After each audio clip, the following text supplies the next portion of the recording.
Hello po. May mga katanungan po sa akin na gusto ko rin pong sagutin in general po. Kasi po, para din po sa mga gustong magtanong sa akin na nahihiya pong magdirekta sa akin kasi po hindi pa sila ready. So, eto po, unang tanong po ng kaibigan ko is, bakit kailangan kong kumuha ng Kaiser Long-Term Healthcare? Yan. Unang-una po, ang Kaiser Long-Term Healthcare po ay 3-in-1 po. Meron na po siyang healthcare, meron na rin po siyang life insurance, at meron na pong investment.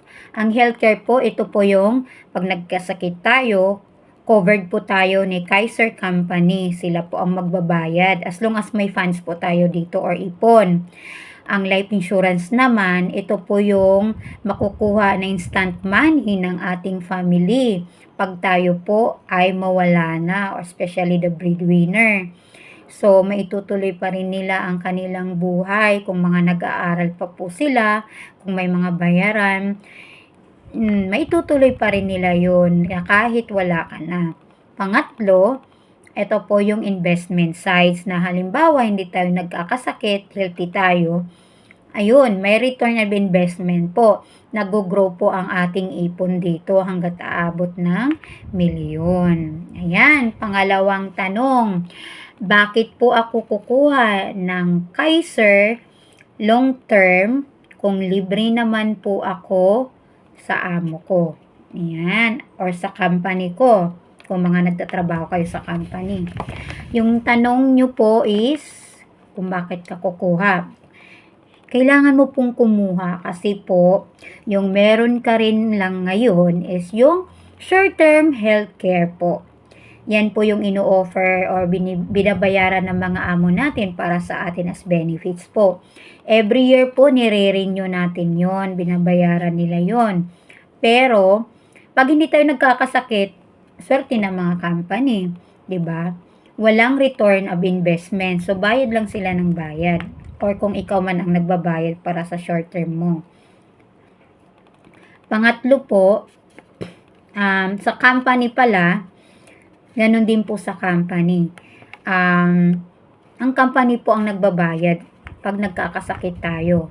Kinakaltas na po yun doon automatic. Pero karamihan nga sa mga nagtatrabaho dyan sa mga company, kahit wala silang sakit, nagpapa-general check-up na lang sila lagi para lang hindi masayang yung mga binabayad nila every year. Kasi bayad yun sa company. Wala rin return of investment sa atin. O, diba?